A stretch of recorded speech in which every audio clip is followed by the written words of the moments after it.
Eu fico pessoalmente muito grato. Obrigado, Hélio, por estar aqui conosco. Bom, eu não vou me alongar mais nessa introdução e já vou passar diretamente a palavra ao Hélio com a pergunta que imagino que a maioria esteja fazendo, que raios de título é esse? Né? Kennedy está atrasado para o almoço. Tá bem. Pode falar. Bom, se ele atrasasse, ele estava no horário, né? Houve uma fração, um momento que houve algo esquisito. Então, eu vou recapitular para vocês. 22 de novembro de 63... Só põe o microfone um pouquinho mais perto. 22 de novembro de 63, meio-dia e meio. O Kennedy está em Dallas, o carro dobra, e, nessa hora, ele está a 4 quilômetros do lugar onde ele vai para o almoço, ao meio-dia e meio.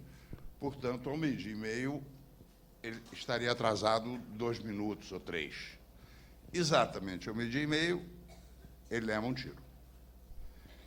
Entre meio-dia e meio e 1h, quando a Casa Branca anuncia que o Kennedy morreu, tudo que vocês quiserem imaginarem que pode acontecer com o jornalismo, aconteceu. Quer dizer, o fotógrafo que estava no carro ia o filme acabou e ele ia recarregar a máquina quando ele chegasse no almoço. Então, na hora que ele ouviu o barulho, não tinha filme. O outro, nem tudo da nossa vida dá errado, né? O outro fez uma foto que vocês devem lembrar, que é o Kennedy fazendo assim. Quando ele fez essa foto, ele não sabia o que ele estava fotografando. Nessa hora, a bala que entrou aqui e que saiu no nó da gravata, o Kennedy sentiu e fez isso. Ele não tem a segunda foto. Aí, imaginem hoje, né, a quantidade de fotos que teria, a quantidade de filme, mas tinha um sujeito, um comerciante, que estava filmando. Esse sujeito viu, na hora, que a cabeça do Kennedy explodiu que nem uma melancia.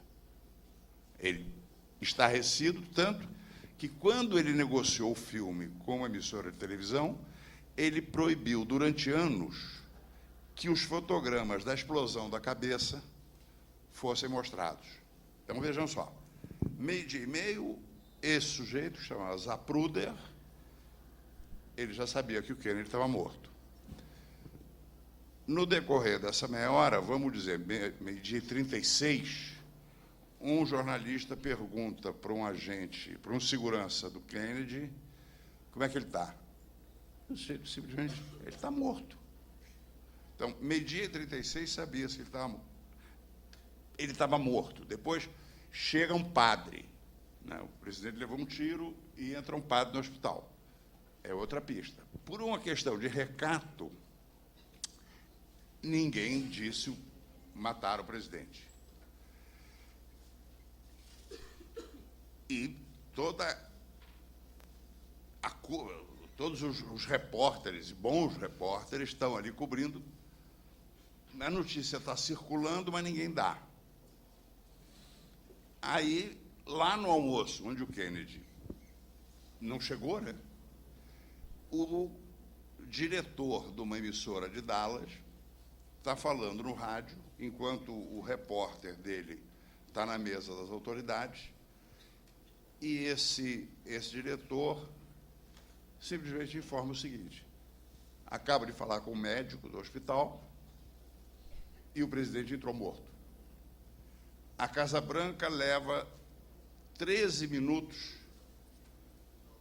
para confirmar. O principal âncora da televisão americana, o Cronkite, que, para entrar em vídeo, tiveram que trazer a câmera de outra sala.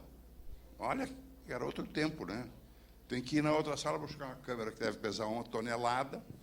E, por falar em câmera, vocês devem lembrar o assassinato do Lee Oswald, que ele está andando e aí o assassino sai e dá um tiro na barriga dele. Esse percurso, quem inventou foi a imprensa, que era para pôr uma câmera ali para mostrar o Oswald. Não precisava o Oswald fazer essa caminhada. Ele Ou seja, acaba é uma conspiração da imprensa, sempre. Hein? É sempre uma conspiração da imprensa. Ela atrapalha, né? Bom, agora vejam só, esse diretor, o Ed Barker, ele deu talvez uma das principais notícias do século, descumprindo o manual, né? Ele não checou. E mais, ele nunca revelou a fonte, porque era um médico que tinha ligado para o hospital e tinha feito a pergunta banal: como é que está o presidente? E a informação que ele recebeu do hospital: ele está morto. Mais que ele está morto, ele chegou morto e ele chegou sem esse pedaço aqui da cabeça. A mulher dele estava carregando o pedaço do cérebro dele. Bom, essa confusão toda se deu em meia hora. Se bobear, hoje eu acho que ela se repetiria, porque quem é que ia dizer o presidente morreu? E vejam só, a gente acha que a nossa profissão anda para frente. Ali, em 17 minutos, o Ed Barker disse que o Kennedy estava morto. Há pouco tempo deram um tiro no Ronald Reagan e tudo que a imprensa publicou no primeiro dia era mentira.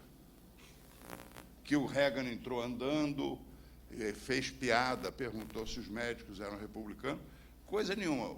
O Reagan entrou com sério risco de vida, não fez piada nenhuma e, ao entrar no hospital, ele teve que ser carregado.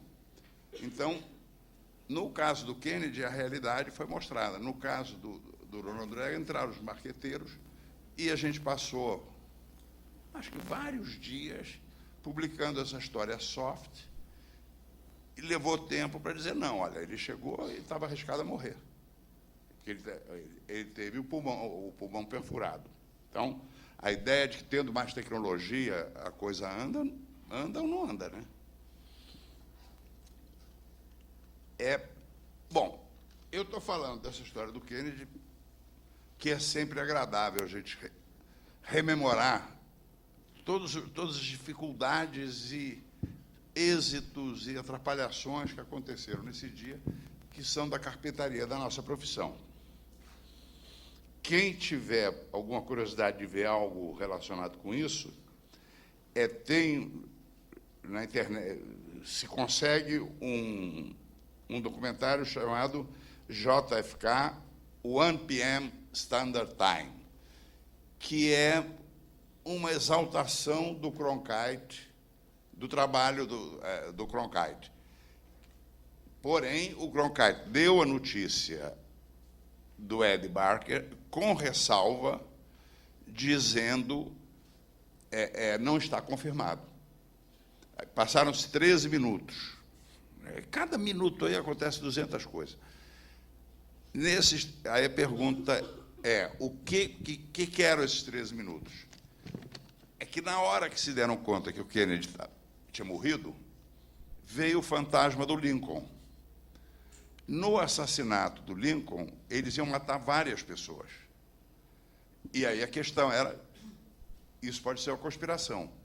Então, tinha que tirar o Johnson, que era o vice-presidente, que estava no hospital, tinha que tirar de lá e levar ele para o avião. E foi o tempo de tirar até anunciar que o Kennedy estava morto.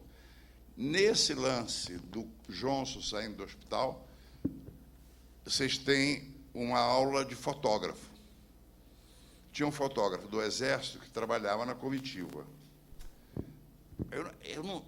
Não se sabe bem como é que estava a disposição dos fotógrafos dentro do hospital.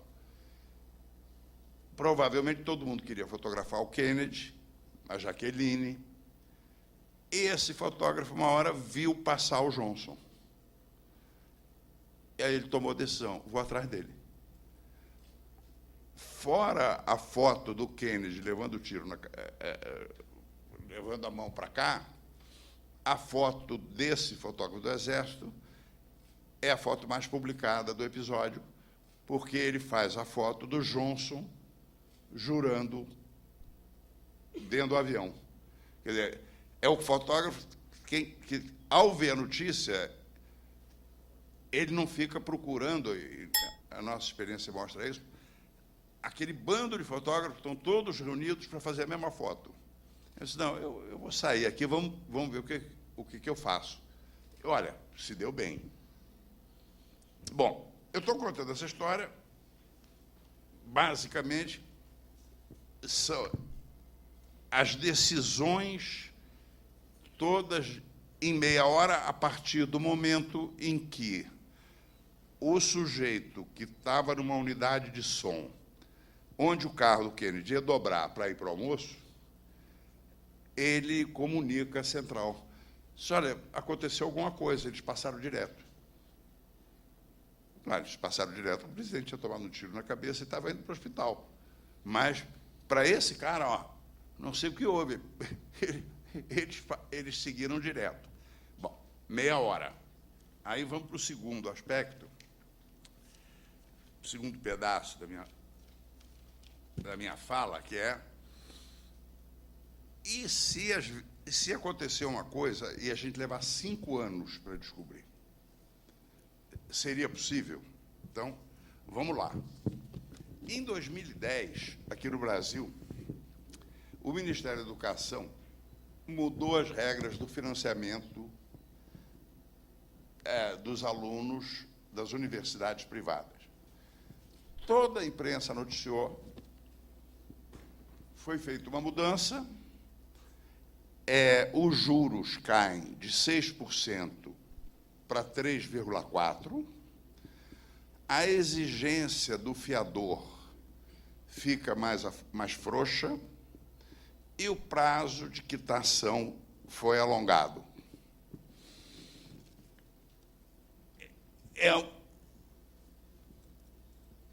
Aconteceu alguma coisa, eles passaram direto.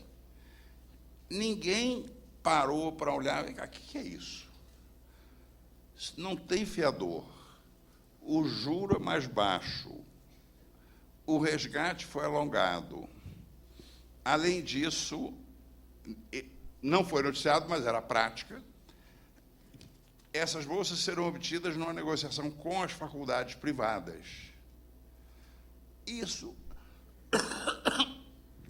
foi noticiado, ao acontecer, como uma mudança no sistema de financiamento, e como tudo que dá dinheiro para alguém é considerado uma boa política social, estamos nela. E você falar, nessa época, que um estudante de Harvard, chamado Barack Obama, só conseguiu pagar a dívida dele com Harvard, mais de 10 anos depois, graças aos direitos autorais do livro de memória dele. Ou seja, esse negócio de receber financiamento para cursar a universidade não é com vacina contra a gripe. É um negócio que tem que pagar de volta, custa dinheiro, até porque alguém vai pagar. A mudança foi apresentada por nós como sendo mais uma das coisas boas que estão acontecendo no país. Em março de 2010, o governo se orgulhava de que o FIES passou de 224 mil estudantes financiados para 1,1 milhão, custando, portanto, passando de 1,8 bilhão para 7,5 bilhões, a conta disso. Em abril, o FIES foi elogiado por um economista conservador, articulista, achando que era um bom programa. Em junho, a Dilma considerou o FIES mudado uma obra extraordinária de Lula.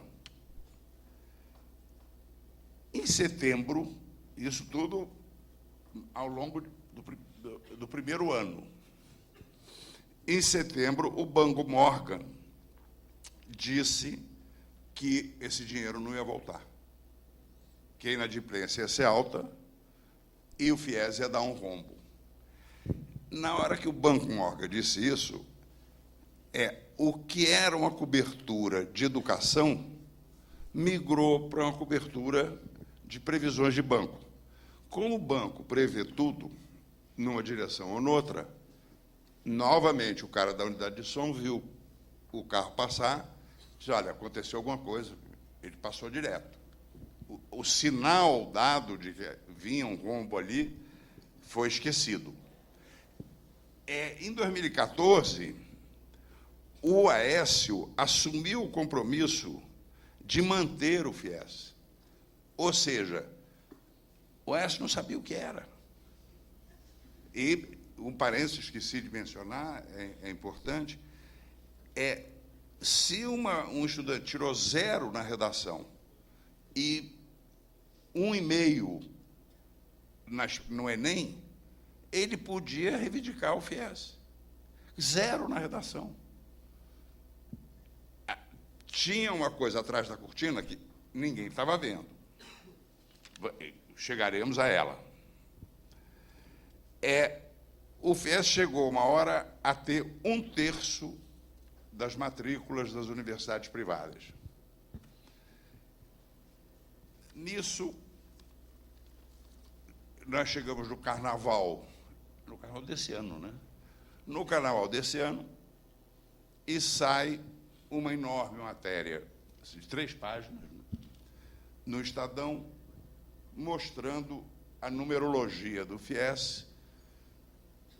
E aí surge a questão, por que 3 páginas? Isso eu acho que é um ponto importantíssimo. O Estadão tem alguma coisa contra o FIES? Será que isso é uma julgada de alguém?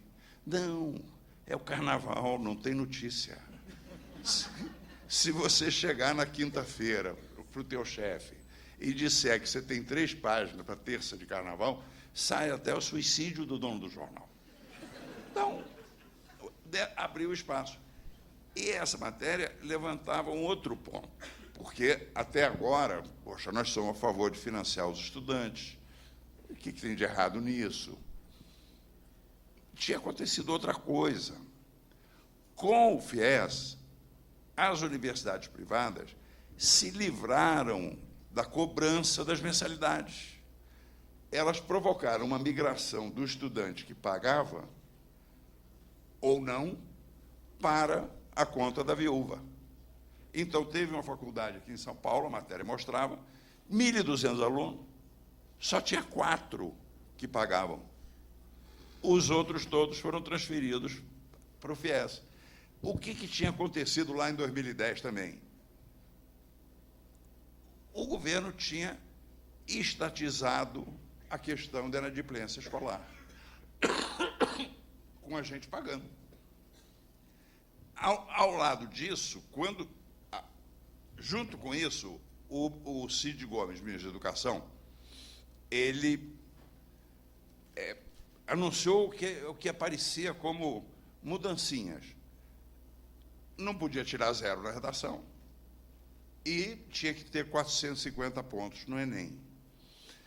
O presidente da Associação Mantenedoras dessas universidades, e parênteses, o Paulo Renato, ministro da Educação do Fernando Henrique, dizia, se você entregar o conselho que decide coisas de universidades privadas no Brasil para a Ordem das Carmelitas Descalças, na segunda reunião, as carmelitas chegam de bolsa Vuitton. Então, não adianta quem você põe. O presidente dessa associação, ele fez uma reunião que tem vídeo e ele pôs na internet. Vê só, olha como é que a notícia ela passa e, se não quiser ver, não tem jeito. Ele, na fala dele, gravada na internet, ele diz, bom, quanto à questão de exigir os 450 pontos mínimos, estamos de acordo que isso é inaceitável. Aí levanta uma senhora da turma dele e diz, não só eu acho aceitável, como eu acho muito bom. Mas ele já estava querendo partir da premissa que isso nós não aceitamos.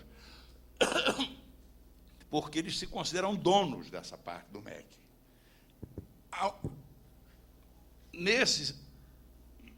Nesse rolo que quem tinha que cobrir educação não entendeu o que tinha acontecido, o FIES deixou de ser um problema de educação e passou a ser um problema de empresa. Aí foi para a editoria de economia. Fizeram-se centenas de fusões de universidades e surgiram grandes grupos com ações na Bolsa de empresas educacionais. O maior deles, com mais de 1 milhão de alunos, o Grupo Croton. Aí, as mudanças feitas pelo Cid Gomes, e que vinham da burocracia do MEC, deixaram de ser um problema pedagógico. Quer dizer, o garoto tirou 0 em redação e pega financiamento, passou a ser um problema de cotação na Bolsa.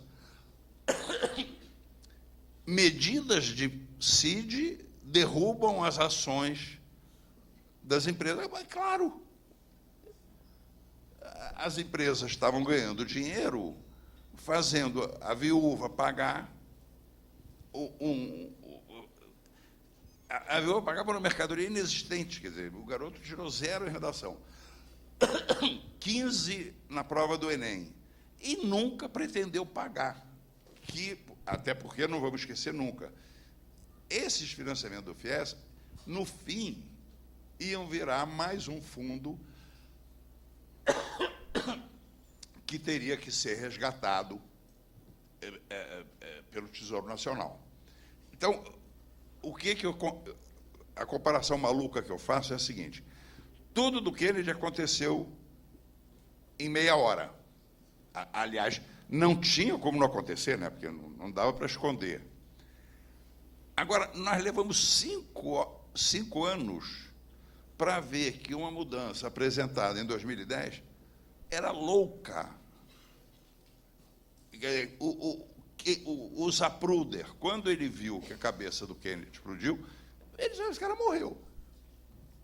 Em 2010, você pega a mudança feita pelo MEC, a notícia está pulando ali na cara da gente.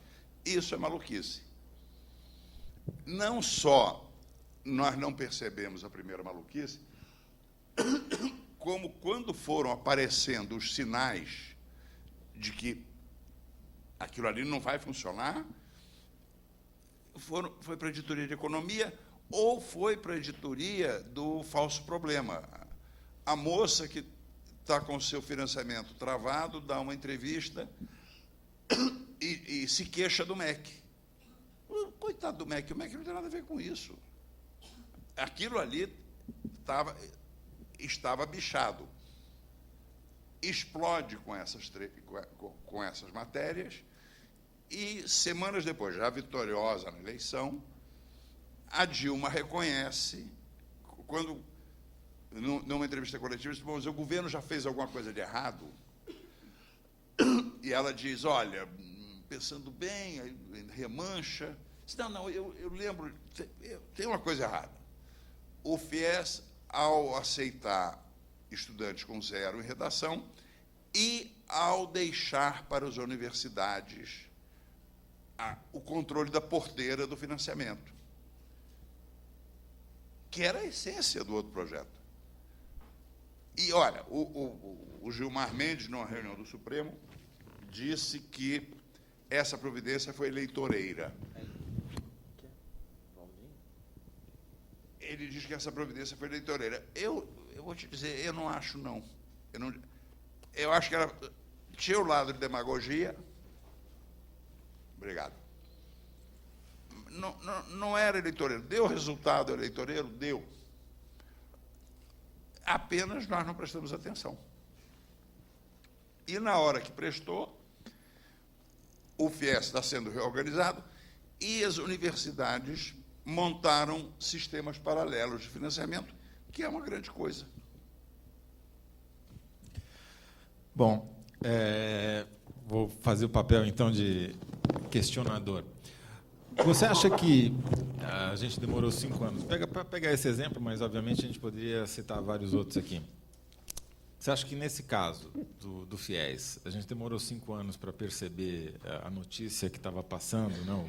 O Kennedy atrasado para o almoço, por uma deficiência técnica nossa, dos jornalistas, ou por um sistema de cobertura e uma estruturação até das editorias, da maneira como a informação, o processamento da informação está organizado dentro dos jornais, que acaba, talvez, em situações como essa, em que há uma bola dividida, né? Uma parte é educação, uma parte é economia, etc., acaba deixando a cobertura atomizada e sem conexão. Eu acho que tem isso que você está falando, quer dizer, se uma coisa tem número, vira economia, e aí é obrigado a dar lucro. Né? Então, a editoria de economia tem a sua lógica. Se o grupo Croton quebra, de fato, ele quebrou. Agora, se ele quebrou porque ele se meteu num negócio que não devia se meter, aí é editoria de educação. Então, vamos admitir que o rolo entre economia e política pública, quando tem empresa, é insolúvel. Eu acho que o problema verdadeiro está em cobrir educação no MEC. Veja bem, a gente cobre saúde no Ministério da Saúde. Tem alguém aqui nessa sala que acha que o Ministério da Saúde funciona em matéria de saúde? O que funciona ou não funciona é o Hospital de Capão Grande, ou é o Einstein, ou é o Sírio. Você cobrir saúde, conversando com o ministro da Saúde, é querer fazer papel de bobo. Pode ser uma política de vacina, até aí o ministro da Saúde faz coisas importantes. Mas, por exemplo, cobrir plano de saúde na Agência Nacional de Saúde Suplementar é perda de tempo. A Agência Nacional de Saúde já foi privatizada há muito tempo. Ela trabalha para os planos, e a questão dos planos não está lá, está em outro lugar. Aí lá a gente não vai. Não vai. Olha, eu não sei te dizer por que não vai. Eu não sei te dizer onde é que tem que ir. Montar um setorista no Sírio. adianta você ir. Um setorista no Sírio-Libanês, talvez? Olha, se você botar um setorista no Sírio-Libanês, ele vai trabalhar legal, vamos imaginar. Em 5 meses, ele terá como fonte 5 grandes médicos. Um que é um grande médico preocupado com política pública, outro que é um grande médico larápio, vai ter o que ele quiser, mas serão 5 médicos altamente categorizados e que vão ter com esse setorista uma relação de honestidade. Quer dizer, mais de honestidade que Brasília, por exemplo. Aí é que entra a questão. Quer dizer, o médico lá, o doutor Hélio, oncologista, se ele mente, mesmo sobre uma questão de oncologia, não vamos nem falar de paciente, aquele repórter vai ficar lá no pé dele o resto da vida.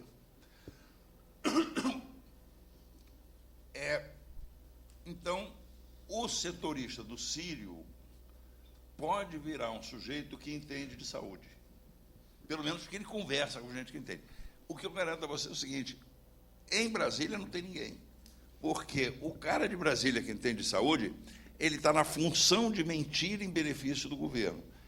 Quer dizer, esse médico que eu estou descrevendo para você, do Sírio, que é uma boa fonte, aí ele é nomeado diretor do sistema de epidemiologia de Brasília, vira mentiroso. Ele vira mentiroso porque ele tem que dizer o que o governo disse. Ao passo que, quando ele é o médico do Sírio, ele tem uma relação humana com você. Então, voltando aprofundando essa questão, quer dizer, A gente se acostumou a trabalhar em Brasília, por exemplo.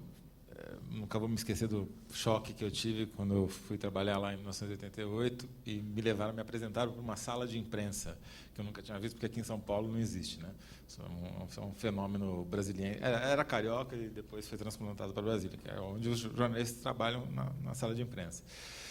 Fica todo mundo junto ali e tal. E meu primeiro choque foi quando eu sentei numa cadeira, imaginando que eu estava num prédio público, e fui duramente repreendido por uma colega dizendo: saia da minha cadeira já.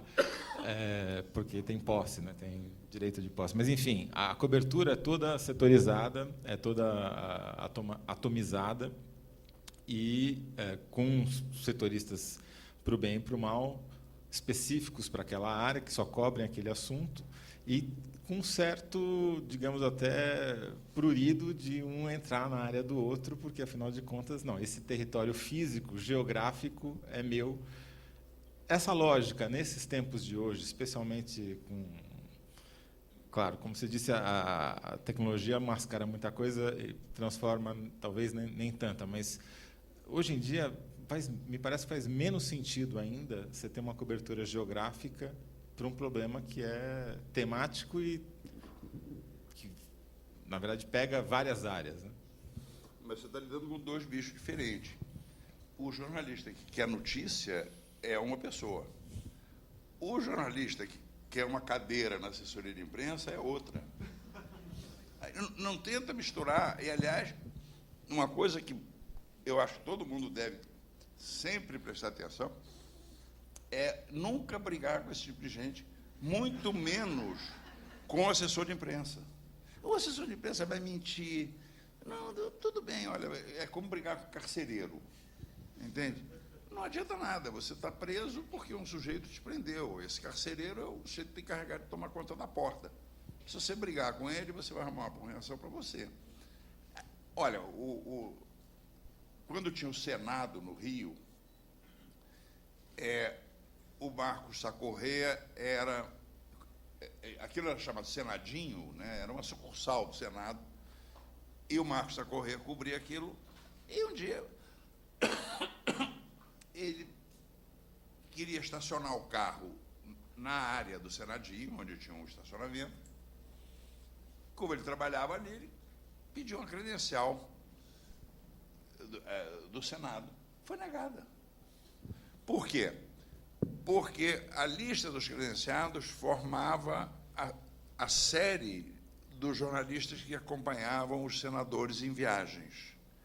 Se o Marcos entrasse, ia ser mais um. Agora, isso tem na sala de imprensa de onde você foi, tem na Petrobras. O ideal é ignorar isso. Agora, acabar não vai acabar nunca.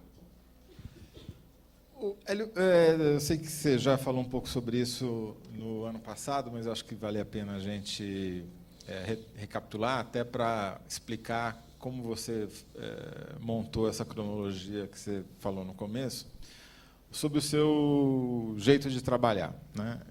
Que é basicamente, entre outras coisas, coletando você próprio as informações, criando fichas, né, organizando minimamente, botando no banco de dados, que é a sua fonte primária de informação. Então, por exemplo, eu sei que você é obcecado pelo assassinato do Kennedy. Quantas fichas você fez? Como é que você fez isso? Em quanto tempo? Quais foram as fontes? Fala um pouquinho sobre a metodologia, por favor. Passa por mim, eu arquivo. Eu parei, mas eu arquivava até mesmo o que eu escrevia no bloco. Então, eu telefono para fulano, ele me fala, eu anoto no bloco. O que eu botava no bloco, eu botava na ficha. E mesmo sabendo, eu botava o que o cara disse, mesmo não tendo ligação com nada que eu tivesse curioso. Aí seria o caso, né? Telefonema para Lee Oswald. Estou indo para Dallas.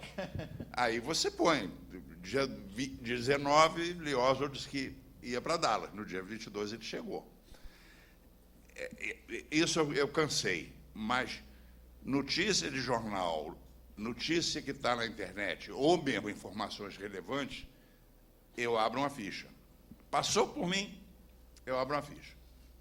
Isso dá, no meu caso, que é já mais patológico, dá umas 20 fichas por dia.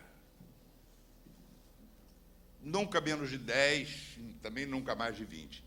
Então, no caso do Kennedy, uma época eu passei a ler, às vezes tirando pela internet, né? O sujeito que disse a comitiva passou e não parou, alguma coisa, aconteceu alguma coisa, esse cara está numa matéria que veio pela internet. Eu nunca achei nos livros. Aí eu fui juntando com a preocupação de manter a cronologia. E aí, para manter a cronologia, nesse caso, assim como do golpe de 64, ele tem que ir no nível do minuto. Quer dizer, obviamente, você não sabe qual o minuto que aconteceu isso. Mas se você sabe que uma coisa aconteceu depois de outra, e você tem a hora da outra, você pode dizer, foi depois das 10h20. Quando você está, já enlouqueceu há muito tempo, né? No caso do Kennedy, precisa isso. No caso do golpe de 64, acabou sendo, para mim, essencial, porque você lia a bibliografia e tinha assim, de manhã, o general fulano foi para a Vila Militar rebelar a divisão blindada. Aí o outro livro, que, como diz Humberto Eco, livros são a respeito de livros, né? O outro livro diz, de manhã, o general tal foi para a Vila Militar e rebelou a divisão blindada. Você não percebe na primeira hora que uma coisa é você ir para a Vila Militar e outra coisa é você rebelar. Aí depois aparece um outro livro, diz, o general, ao chegar na divisão blindada, foi posto para fora. E isso eu só descobri o general foi rebelar a divisão blindada. O general rebelou a divisão blindada. Aí depois apareceu o diabo de uma ficha informando, não, o general foi posto para fora. A divisão blindada só adere no dia seguinte. Então, agora, isso é quando você chega no nível... Sim, mas sendo detalhe que, né, mora o diabo, né? Se a gente não souber contar exatamente a sequência na cronologia certa, você pode derrubar o livro. Mas aí você precisa estar lidando com um psicopata. Eu acho mais grave você receber o press release do FIES e você não vê que aquilo é maluquice. Porque, vê bem, o Samuel Pessoa elogiou o FIES. O Samuel Pessoa é um seríssimo economista conservador. Quer dizer, eu garanto a você que, quando ele elogiou, ele não sabia o que tinha acontecido. Só para contar um pouquinho a história dessa matéria, já que o Hélio fez a gentileza de trazê-la aqui, a gente chegou na pauta do FIES por uma via completamente transversa. A gente, final de ano... a coisa é mais grave, Hélio, porque final de ano também tem esse problema do excesso de espaço, né, nos jornais. E a gente, se preparando para o final do ano, resolveu vamos fazer um ranking de quem recebeu mais dinheiro do governo federal em 2014, porque vai que tem uma notícia, né? Aí. E, ao examinar esse ranking, a gente se deparou com uma novidade, que eram as várias empresas de comunicação, de ato falho, desculpe, várias empresas de educação que apareciam pela primeira vez entre as 20, top 30, que mais receberam dinheiro, algumas recebendo mais dinheiro do que vários desses empreiteiros que estão na cadeia hoje. E aquilo nos chamou a atenção, e aí a gente foi, bom, de onde vem esse dinheiro? E 100% do dinheiro vinha do FIES. Aí, bom, talvez fosse interessante a gente fazer uma evolução de quanto o governo gastou com o FIES. Então, esse foi o segundo gráfico, que, e como você falou, em 2010 era menos de 1 bilhão, Foi para 1 bilhão, no ano seguinte para 2 bilhões, no outro ano para 4, no outro ano para 8, e estava em 16, que era uma progressão geométrica. E aí alguém falou na equipe, acho que foi o Bugarelli, falou, bom, o que será que aconteceu com os alunos das universidades privadas? Será que aumentaram nessa proporção? E a gente foi ver. Terceiro gráfico. E tinha diminuído. O que significava aquilo que você falou, que apenas haviam movido os alunos que pagavam, né, do próprio bolso, tinham adentrado ao FIES sem que isso impactasse, aumentando o acesso ao ensino superior, que era a propaganda do FIES. E daí surgiu a quarta pergunta, mas o que será que aconteceu com as mensalidades nesse período? E foi o quarto gráfico, que mostrava que as mensalidades todas tinham subido nesse período, porque, afinal de contas, o risco de inadimplência tinha caído vertiginosamente. E acho que o quinto gráfico eram os gráficos das ações, do preço das ações dessas empresas que tinham aberto capital em bolsa, e todas numa escala vertiginosa de crescimento. A gente descobriu depois que 10 entre 10 fundos de investimento em ações tinham ações dessas empresas, porque era um dinheiro garantido, carimbado, não tinha risco. Então, foi um trabalho simplesmente de coleta de dados, organização dos dados. Claro que, depois disso... Espera aí, tem uma coisa importantíssima. Fazer pergunta. Dúvidas. Né? Que é a chave de tudo. Se a gente faz pergunta, tem matéria. Se a gente respeita o que recebe impresso, estamos perdidos. Quanto mais certezas, pior. Tem uma famosa história durante a luta pelos direitos civis nos Estados Unidos. Tinha um grande repórter chamado Homer Biggert. E um jovem daqueles proteína pura de Yale estava fazendo uma cobertura. E aí, antes dele, entrou o Biggert para conversar com o pastor. E o garoto pensou, estou perdido. Entrou na minha frente um dos maiores repórteres. Não vai sobrar nada para mim, ele vai drenar o pastor.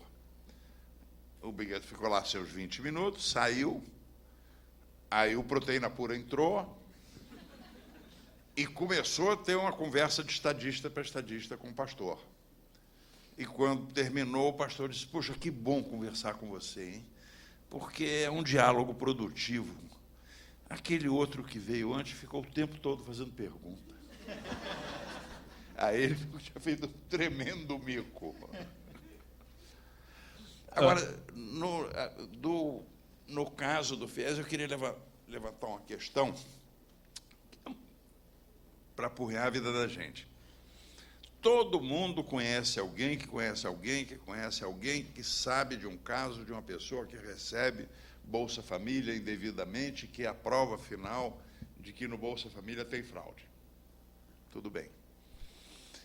O Bolsa Família ocorre numa área da sociedade que a gente não frequenta. Todos nós conhecemos alguém que entrou na boca do FIES. E não percebemos. Na hora que... Eu tive um caso, uma amiga minha que me disse, eu tenho 2 filhos na PUC, no FIES. Eu sei, mas se você morasse em Boston, você não tinha dinheiro para botar 2 filhos em Harvard. E você mora no Rio, mora bem, e quem está pagando teus 2 filhos sou eu. Aí é que está. Quando... Uma coisa em relação ao Bolsa Família, a gente tem um senso crítico mais apurado. Na hora que o benefício vem no pessoal do nosso aniversário, a nossa curiosidade diminui. É bom a gente pensar nisso. Tem um outro dado que também é para chamar a atenção de como a gente foi lerdo, porque não dá para ter orgulho dessa matéria do FIES, né? Matéria feita com 5 anos de atraso não é exatamente um furo, né? Mas um aspecto que é mais grave ainda, de como a gente demorou, primeiro foi esse crescimento dessas empresas de educação privada, nível superior, o crescimento exponencial nas ações da Bolsa, e daí, no dia que o Joaquim Levy, é confirmado, antes de tomar posse, mas é confirmado como ministro da Fazenda, todas essas ações, no mesmo dia, começam a cair. Nesse dia. Porque alguém deve ter chegado à conclusão, bom, esse cara sabe fazer conta, né? É capaz de esse negócio do FIES não ir para frente.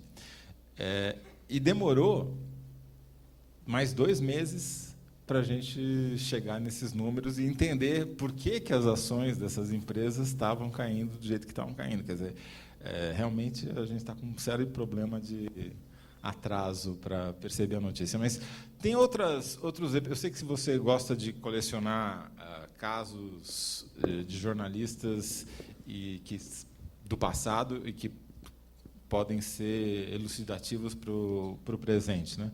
Você podia talvez contar um pouco a história da Segunda Guerra Mundial, do fim da Segunda Guerra Mundial, que eu escrevi recentemente, é um caso escabroso.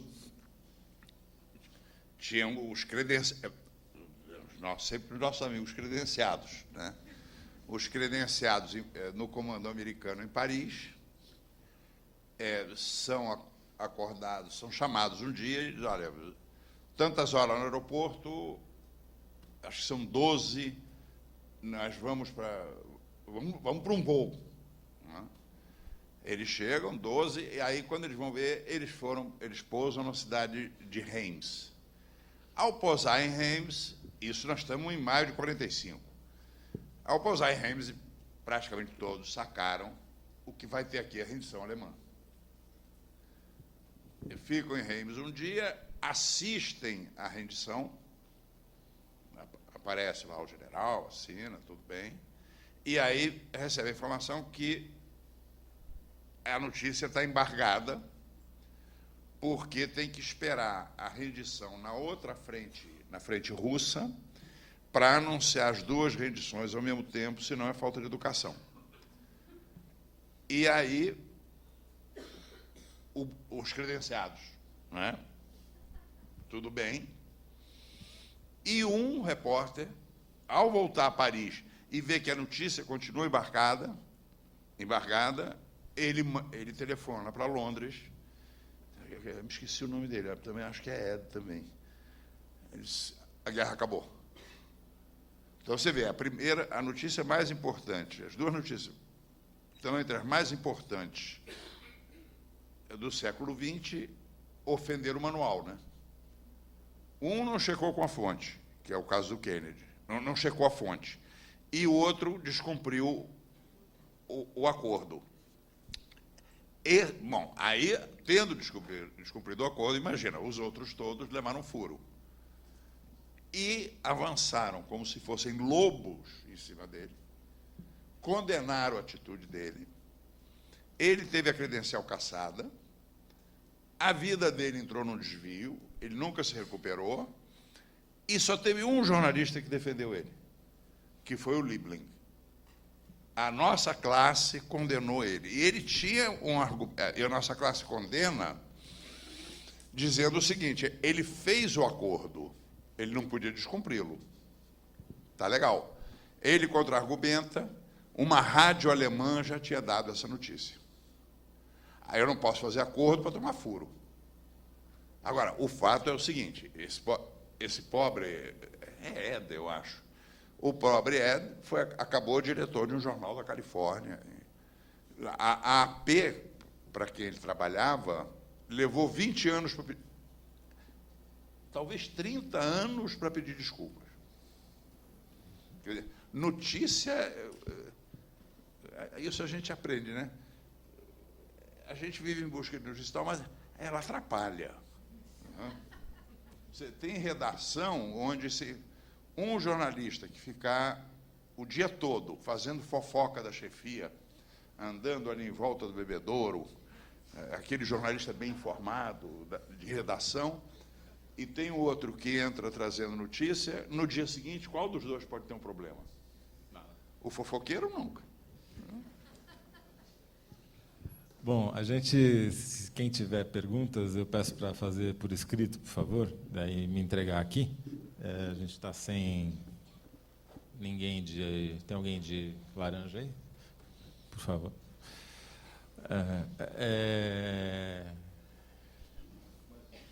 Obrigado, Beraba. Beraba não está de laranja, mas é gentil.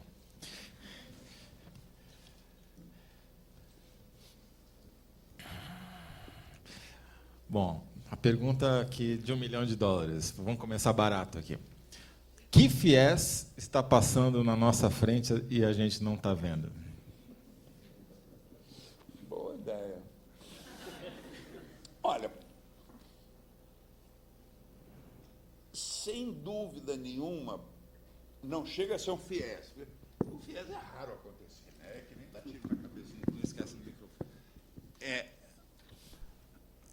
Pode estar passando na nossa cara as inconsistências na conduta do Ministério Público na Lava Jato. Quer dizer, estão passando na nossa cara, não a Lava Jato é uma palhaçada, nada disso. Coisas que daqui a 2 anos nós vamos ter que dizer, não, eu sabia disso naquela época e eu não prestei atenção. E veja bem, inconsistências não é erros essenciais. Mas, por exemplo, na hora que o amigo Paulinho diz uma coisa e o Youssef diz outra na delação premiada, e tem aquele diálogo absurdo com os procuradores, que vem a teoria da bosta seca, ali a gente silenciosamente ajudou os procuradores. Olha, não tenho nada contra. Agora, quando vier a conta, tem que pagar.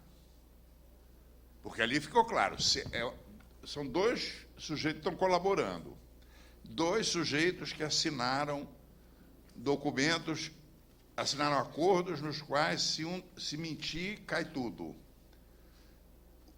2 sujeitos dizem coisas opostas, um está mentindo. E nós estamos fazendo de conta que esse problema é menor. Aí foram falar com o procurador, eu li, o procurador disse, eu estou em busca da verdade. E daí, meu amigo, eu também. Eu quero que você me diga por que tem essas 2 versões. A gente está sendo pouco crítico. Agora, pelo amor de Deus, quem quiser ser crítico da conduta dos procuradores, não vai beber água nas empreiteiras. Porque aí a gente vira instrumento do larápio. É que esse caso, Youssef versus Paulinho, está na cara. O procurador tem que se explicar, e não se explicou. Bom, temos várias perguntas aqui. Uma das primeiras você trouxe um problemão, que é a miopia. A miopia para a notícia, né? No caso do FIES. E o que fazer, então, para evitar que novas falhas, novas caravanas passem sem que a gente se dê conta que está com uma grande notícia na mão, né? Como a gente pode se preparar melhor? É seguindo o dinheiro? Olha, não tenho a menor ideia. O que eu posso dizer para vocês é uma platitude. A gente entra na profissão, aí começa uma conversa que a gente entende disso, entende daquilo, ele entende de educação, tal. Esse negócio de jornalista entender de alguma coisa é um perigo danado. O jornalista ele não tem que entender, ele não tem que exercitar o conhecimento, ele tem que exercitar a curiosidade. Quer dizer, ele é pago para ser curioso. Aí, à medida que ele faz perguntas, ele vai aprendendo umas coisas, se isso for possível e tal, mas o vetor não é que eu sou um sábio, o vetor é que eu sou um curioso.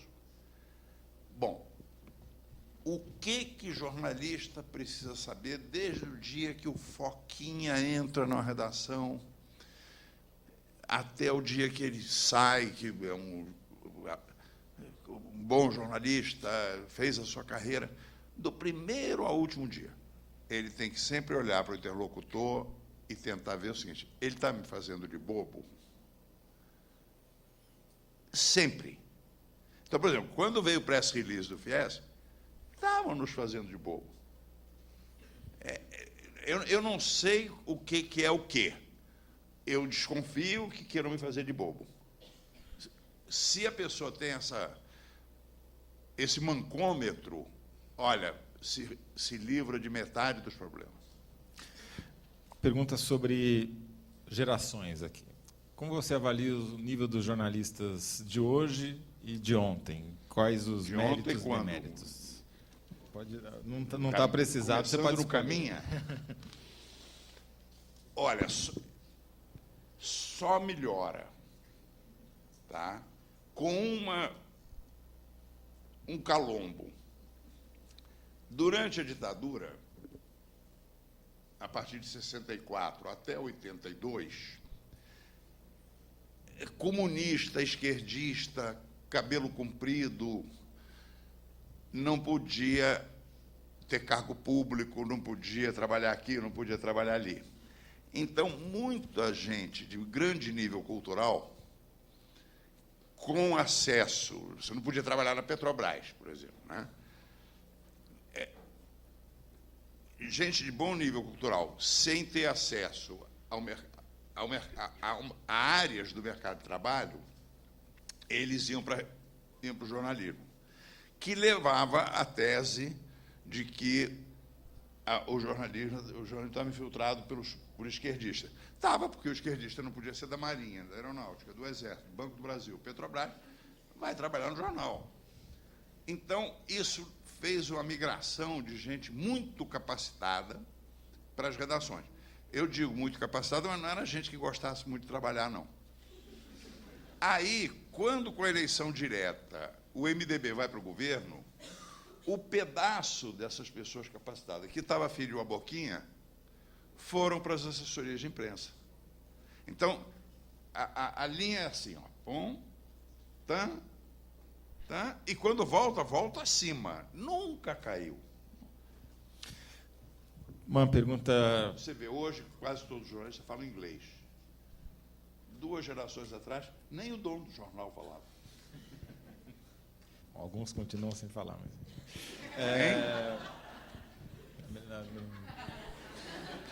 Foi um defeito do microfone.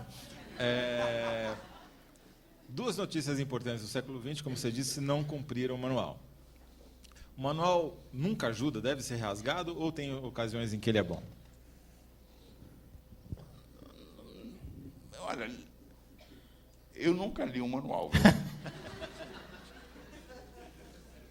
Não, ajuda, mas a gente sabe como é que é a redação. O grande especialista em manual, o grande cardeal inquisidor que sabe como é que são as coisas, né? Esse cara nunca viu notícia na vida. Esse personagem, em geral, é fabricado pela burocracia da redação, né? E fica poderoso e tal. Não é do nosso ramo, entende? Aí não tem jeito. Sempre vai ter o caso do cara que vai te perguntar, você checou? Não, mas esse cara, ele é um personagem teatral, entende? Uma pergunta bem técnica e simples. Você grava todas as suas entrevistas? Nunca. Eu não uso gravador. Por quê? Primeiro, porque eu não acredito.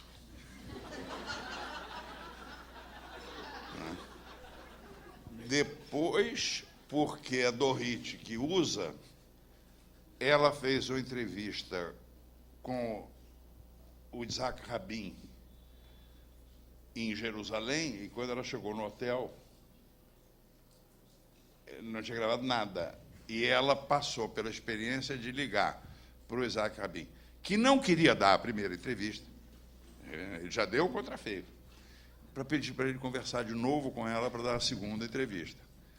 Eu não quero isso na minha vida. Isso é uma utilidade. A outra é que eu acho que o gravador engana. Você bota um gravador aqui e você está conversando com o rei da Jordânia. E a conversa se dá num nível como se fossem dois monarcas, dois estadistas, né, trocando ideia. Quando ela, não, é um miserável fazendo perguntas que o rei quer responder. Então você altera, não é uma conversa de igual para igual. O rei é o rei, o médico é o médico, e eu sou uma porcaria que fico aqui gravando. Segundo motivo, né? Se você ficar notando, você está no teu lugar. Terceiro motivo é que se você Eu sei que você conta o gravador, mas o microfone se não. você bota o gravador, o cara não para de falar. E se você está anotando, quando você para de anotar, ele percebe que dançou. Agora, também, se você está anotando e para de anotar, é falta de educação, em alguns casos, né? Então, eu faço o seguinte, eu estou anotando, aí o cara começa a dizer besteira, eu começo a escrever. Napoleão Bonaparte, imperador dos franceses, querendo conquistar o mundo e tendo na Inglaterra o seu principal adversário, decretou o bloqueio continental. Napoleão Bonaparte. E o cara pensa que eu estou anotando, mas na hora que eu vou conferir, eu já passo. Eu prefiro anotar sempre. Você anota a frase literal ou você anota a ideia? O que der.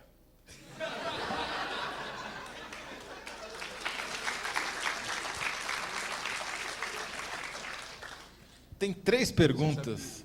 O Fidel... Esse é um verdadeiro psicopata.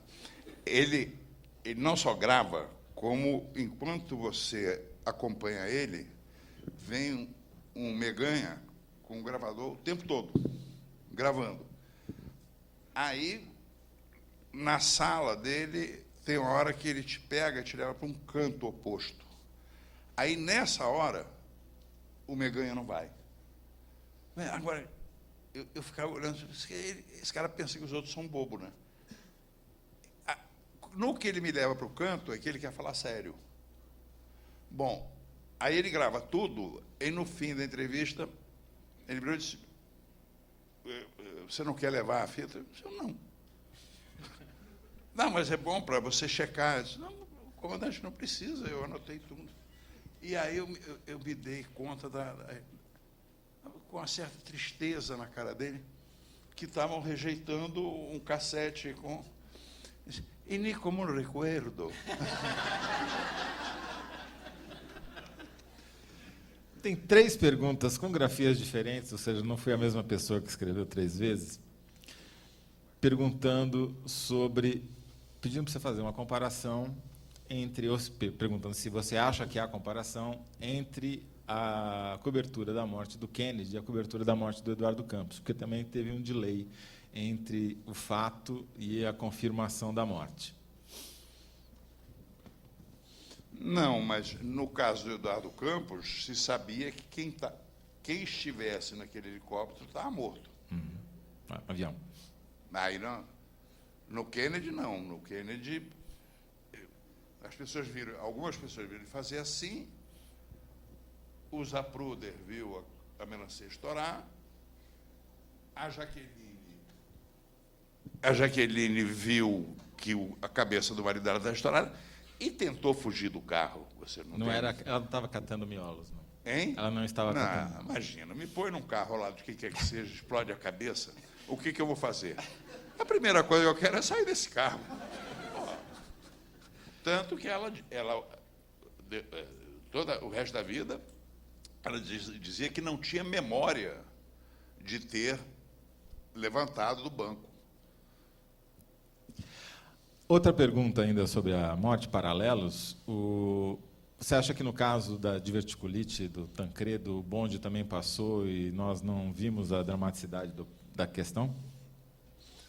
Tá aí, boa pergunta. Sem a menor dúvida. Apenas é diferente. Matou na bucha. Tem uma diferença. O Kennedy, a cabeça dele destampou. O Tancredo, se ele tivesse ido para o SUS de Barueri, ele podia ter vivido. No Tancredo não tem como é que eu vou te dizer, o efeito letal do primeiro fato, o Tancredo, ele estava apenas com uma complicação grave. Depois você tem uma sucessão de mentiras que aí, olha, assim como no caso do Kennedy, 20 minutos foi recato, no caso do Tancredo, certamente um mês foi esperança, desejo, mas, a partir da segunda operação, o Tancredo, a imprensa devia noticiar, o Tancredo corre risco de vida. Não noticiou. Eu acho que, a partir da terceira, aí eu já não lembro, a notícia era que o Tancredo vai morrer. E para você ter uma ideia, você tinha uma redação cobrindo que tinha 2 médicos. Um médico era chamado de Doutor Felicidade e o outro médico era chamado de Doutor Caveira. Então, o Doutor Felicidade, o Tancredo está sempre bem, e o Doutor Caveira ficava rogando praga. E, uma ocasião, saiu a notícia de que o grande problema do Tancredo, o fatal, foi pulmonar. Saiu a notícia que tinham dado um negócio para ele que era chamado shuffle, que você joga oxigênio puro no pulmão. E aquele doutor Pinotti, da USP, do Hospital das Clínicas, depois de ter vindo a notícia do shuffle, disse que o Tancredo ia assumir. E o doutor Caveira, que já estava dizendo que o Tancredo ia morrer há semanas, disse, olha, o negócio é o seguinte, esse tal de shuffle o soldado no Vietnã, no meio do mato, leva um tiro do Vietcong e entra em choque. Ele tem 1,90 m, 19 anos, músculo puro. O helicóptero baixa para pegar ele, para levar para o hospital. Ele está em choque, você enfia um tubo no pulmão dele, joga oxigênio puro, ele se recupera, você queimou uma parte do pulmão dele, 19 anos, tudo bem. O Tancredo tem 72. Ele está com oxigênio puro no pulmão há 2 dias. E, portanto, ele vai assumir. Ele pode assumir, mas aquele tubo da boca ele não tira nunca mais. Ele assume com tubo e uma maletinha. Ali houve esperança. Olha, quando o Tancredo vem para São Paulo, já estava morto. Ali foi a autoilusão. Né? No caso do Kennedy, você teve recato, o espaço de tempo era menor. No caso do Fies, não houve curiosidade. Né? No caso do Tancredo, agora, a cobertura da imprensa, naquele caso, iludiu a boa-fé do público. Aí não tem dúvida, não. Bom, aproveitando que você está falando desse assunto, tem uma pergunta, provocação aqui, que é, e a série de livros da ditadura, o último volume, vai sair antes ou depois do fim de Game of Thrones? Do fim de quê? Game of Thrones, que é uma série de televisão. Não, olha, está escrito, e aí entra num processo de edição, como os anteriores. Cada nota de pé de página tem que ser checada no livro ou no documento, e falta escrever o rabicho do livro, que é um epílogo, que é o que aconteceu com algumas pessoas. Isso praticamente já está escrito, estou precisando terminar uma pesquisa. Se não sair ano que vem, sai no outro. Eu não tenho nenhuma pressa também. Eu acho que sai antes do fim de Game of Thrones, minha opinião pessoal. Uma questão aqui de ordem também prática. Qual a porcentagem de jornais que você lê com verdadeira atenção? Você acha que hoje os jornais trazem mais notícia ou não notícia? É uma boa questão, porque nós viramos um tipo de leitor, nós todos, um tipo de leitor perigosíssimo, porque você tem uma profissão um dentista, né? Ele fica cuidando dos dentes dos pacientes e, em alguns momentos do dia, ele pega notícia. Antigamente, pegava só de manhã, quando lia jornal, no rádio, no carro, na televisão, à noite. Mas ele tem uma atividade. Nós não temos, né? Então, a gente fica pegando notícia o tempo todo. E a gente fica sabendo de muita coisa durante o dia que não precisava saber. E o que acontece? Que, como você soube às 2 horas da tarde, quando você lê no jornal no dia seguinte, você já está embaralhado, você já não lembra se você leu hoje, ontem, ontem. O que você sabe é que aquilo que você está lendo agora é velho. Aquilo que a gente estava falando no almoço preparatório dessa conversa, que eu achei muito bacana, porque é uma coisa que às vezes a gente não se dá conta, simplesmente pelo hábito de como a gente faz jornal no Brasil, né? Que o New York Times só dá a notícia da morte de alguém, por mais importante que seja, uma vez, e a gente dá pelo menos 3, né? Morreu, foi velado e foi sepultado. Agora, se não sepultar, não vai sair no jornal. Está insepulto o senador Miranda. Aliás, teve um sujeito da luta armada que ficou insepulto 20 anos, que o irmão dele tinha ele numa caixa. E quando saiu pequenininho. Um adendo à questão do gravador. Se você não se preocupa com a possibilidade de processos por não ter as fitas gravadas? Você não se preocupa com a possibilidade de processo por não, caso você precise checar alguma coisa e não ter a gravação? Não.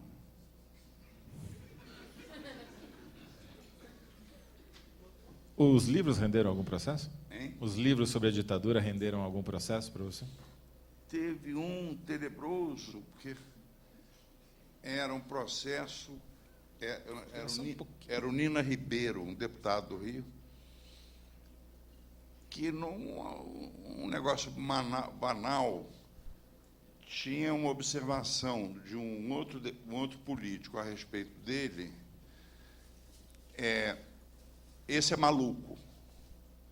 E aí eu botei no livro. Fulano categorizando as pessoas, esse é isso, esse é maluco. Aí o Nina processou. E isso estava no diário do Heitor. Ou era um documento, ou era um bilhete. E aí, quando eu falei com o meu advogado, ele disse, olha, você mostra que é o bilhete. Agora, vê se dá para não botar o resto. Que era? Ele é maluco? Isso se você não conheceu a mãe dele. E o diabo do advogado botou. E aí o Nina enlouqueceu, perdeu todas, mas foi até o Supremo. E ele é um édipo andante. Acabou sendo... Ficou um gosto ruim na minha boca. Foi o único. Quer dizer, você não tinha a gravação, mas você tinha a prova documental, né? Que talvez seja muito mais importante do que qualquer gravação, né? Eu acho que é um pouco essa, talvez, a mensagem. Não era eu que estava chamando ele de maluco, apesar de eu achar que ele era o outro. Pergunta objetiva, o que você acha, também uma provocação, o que você acha dessa nova profissão de jornalista ativista, seja isso o que signifique? O que é isso? A pergunta é para você. Hein? Por exemplo. Quem? O Glenn, que fez a matéria do Snowden, Glenn Greenwald. Ah, legal, não tem nada contra, não. Entre o jornalista ativista e o jornalista que eu tenho uma profissão que eu tenho que me manter neutro, eu vou jantar com o Glenn numa boa e não quero conversar com o outro. Esse é o jornalista neutro e tal, tudo. Não existe. É mentira em estado puro. O que você tem é o cara que não é neutro, mas também não é escrachado, tem o outro que é escrachado. E aí você se relaciona com eles, ou com a produção deles, como você se relaciona com as demais pessoas. Você, no seu manual, então, não escrito, a dica para os jornalistas e para os fotojornalistas seria ir aonde os outros jornalistas não estão? Como fez o fotógrafo do Exército Americano, que foi fotografar o Johnson? Veja, você nunca pode cravar isso, mas eu te diria o seguinte, Se você repetidamente está no mesmo lugar que está todo mundo, muito provavelmente você está no lugar errado. Aí também não é tem que ir para cá, tem que ir para lá. Acho que a chave é outra. Nunca tenhamos medo de estar sozinho. Quer dizer, se tem 15 jornalistas no bar do hotel e 14 vão para o apartamento 502, olha, que tal eu ficar aqui? A coisa, isso vale bar do hotel, isso vale no tom da cobertura. É tudo. Se você sempre está acompanhado, você não está bem. Agora, também, se você está sempre sozinho, vira São Jerônimo, né? Você acha que há limite para a liberdade de expressão? Existe notícia que não pode ser publicada? Ué, se pagar pelo que publicou, não, publicar pode. Não. Então não tem limite. Não tem nada, por exemplo. Olha, eu sou da. Eu achei que esse problema foi resolvido nos Estados Unidos. Quer dizer, o Congresso não fará lei limitando a liberdade de expressão. Agora, todas as outras leis que você quiser, pode fazer. Mas, porque se não pode isso, por que não pode aquilo, entende? Tem uma pergunta longa aqui, eu vou tentar resumir da melhor maneira possível, já me desculpando, porque eu sei que eu não vou conseguir, mas, enfim. A questão, pelo que eu entendo, é se, de fato, é desejável que todos os jornalistas sejam generalistas, ou se não há situações em que é bom ter um especialista, como, por exemplo, na questão da educação, de você conhecer os mecanismos, enfim, os indicadores, e de ter um conhecimento mais aprofundado sobre aquilo do que a média. Não, o centro do meu... Hein? Não, é isso. O centro do meu raciocínio não é que nós... Não é um elogio da ignorância, não. Nós temos que saber, é bom que saiba, mas o nosso motor não é o conhecimento. O nosso motor tem que ser a curiosidade. Se o nosso motor passa a ser o conhecimento, na hora que sentamos, eu e um físico nuclear, são dois físicos nucleares conversando. Isso é mentira. O nosso negócio é curiosidade. Sabendo mais, sabendo menos. Aliás, sobretudo hoje em dia, você não pode entrevistar e conversar com a pessoa se você não sabe nada. Quer dizer, você tem, por exemplo, pessoas como o Delfim Neto, quando ele era o todo-poderoso ministro, ele marcava uma hora com você, muito generoso, recebia todo mundo.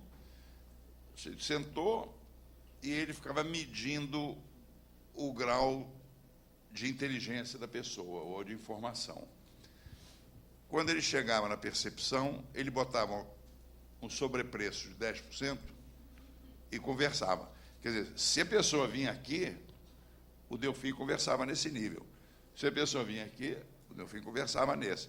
E você tem o famoso caso do repórter que conseguiu finalmente uma entrevista com o Geisel, o presidente da Petrobras, e o Geisel tinha horror a jornalista. E o Geisel vai, senta e o repórter pergunta: general, qual é a produção de petróleo do Brasil? Veja bem, eu me preparei para fazer a entrevista com você. E você vem aqui, senta, e você não sabe a produção de petróleo do Brasil? Olha, vamos fazer o seguinte, vamos deixar para outro dia. E levou ele no elevador. Mas deixa eu insistir nisso, entende? A chave não é saber ou não saber. A chave é perguntar. Se o sujeito recebe o press release do FIES e conversa com o cara do INEP sobre o efeito disso no ensino brasileiro, dançou. Agora, se ele pergunta quem vai pagar... Você se considera um jornalista de esquerda ou de direita? Olha, depende do andar onde você pergunta isso. Eu acho que de direita, eu não me considero. Agora, tem coisa que eu escrevo que é de direita, tem coisa que eu escrevo que é de esquerda. Quantas Quanto das não notícias que são publicadas são culpa dos jornalistas e quanto que é culpa do interesse do público, tipo site de fofoca, paparazzi, etc. Tipo o quê? Sites de fofoca, sites sobre celebridades, essas coisas. Primeiro, o site de fofoca é ótimo, né? É ótimo e é muito mais inteligente do que fotografia de bicho. Quer dizer, aí você vê fotografia de panda, o 10º panda que você vê, você já está fazendo papel de bobo. Agora, fofoca eu gosto muito.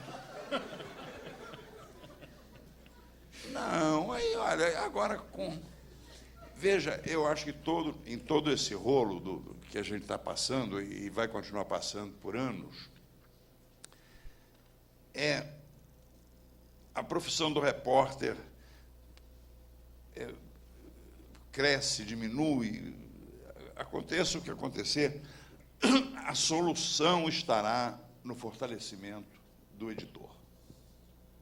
Quer dizer, você tem que ter numa redação um sujeito, todo mundo busca notícia, cada um faz o seu serviço, e tem um sujeito que diz, isso aqui sai, isso aqui não sai, e quem manda aqui sou eu.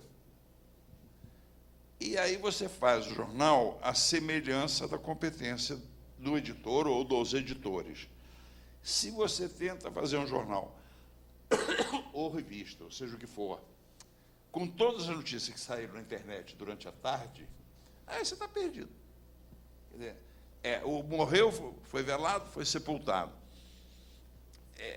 A quantidade de notícias inúteis que saem não é do interesse do leitor, não. Aí, essas notícias inúteis são mais da nossa burocracia interna.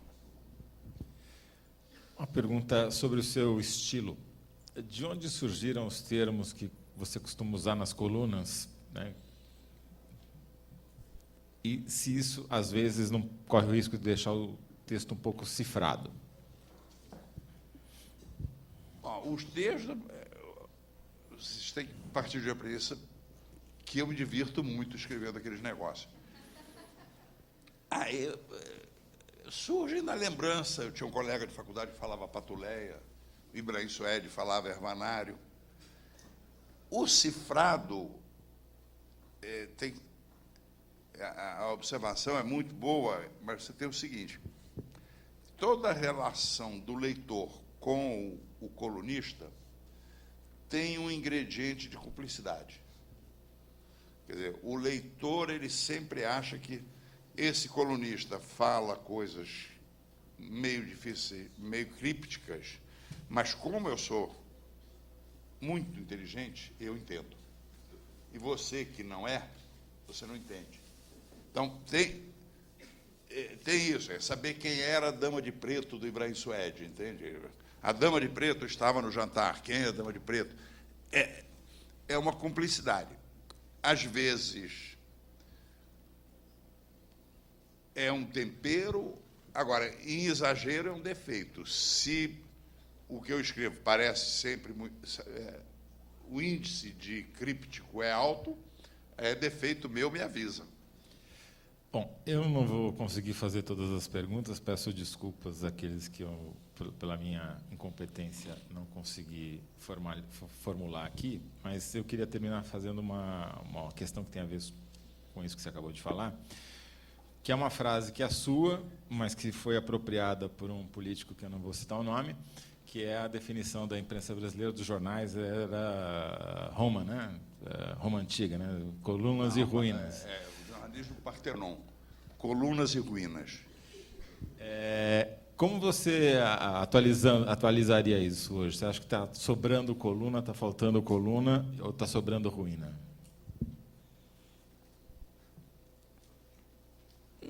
Olha, eu acho que pode ser...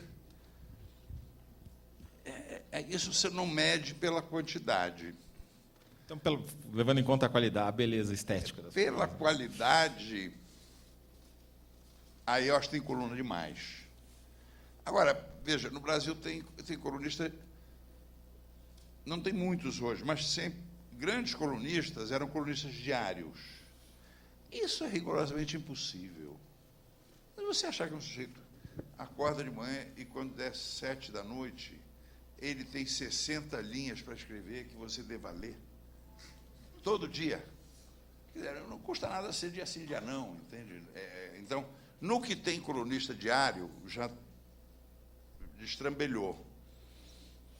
Quando você pensou em escrever, começou a escrever a coluna, você lembrou de algum colunista que você lia, que você usou como referência?